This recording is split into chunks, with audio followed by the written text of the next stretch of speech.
سوال یہ ہے کہ کیا کٹے کی قربانی کرنا جائز ہے کہ نہیں جائز؟ میں نے آپ کے سامنے ایک بات پیش کی ہے کہ الابل والبقر والغنم، اونٹ مذکر مؤنث، گائے مذکر مؤنث، بھیڑ بکری مذکر مؤنث۔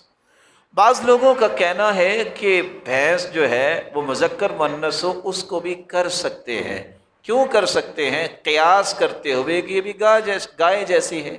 اور بعض نے کہا کہ لغت کی کتابوں میں لکھا ہے نوع من البقر، یہ گائے کی ہی ایک قسم ہے، یہ گائے کی ہی ایک قسم ہے۔ اگر ان کی اس بات کو مانا جائے تو بڑا آسان سا سوال ہے، یہ ساری چیزیں صحابہ، تابعین، تبع تابعین کو پتہ تھی یا نہیں پتہ تھی؟ کسی ایک صحابی نے اگر نہیں کیا تو میں کس بنیاد پہ کروں گا؟ قیاس اگر آپ کرتے ہیں کہ یہ ہے تو قیاس ایک نہیں بہت ساری وجوہ سے یہ فاسد قرار پاتا ہے۔ گائے جو ہے اس کے گوشت میں بیماری ہے اور اس کے دودھ کے اندر جو ہے اللہ نے شفا رکھی ہے، اور آپ جانوروں کو جاننے والے جانتے ہیں کہ ان دونوں میں کتنا فرق ہے۔ آپ کے علم میں ہے نیل گائے، سنا ہوا ہے نام، کبھی کسی نے قربانی کی ہے؟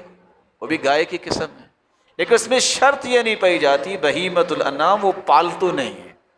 اس لیے ہمیں قیاس اس طرح کی باتوں کی طرف نہیں جانا چاہیے۔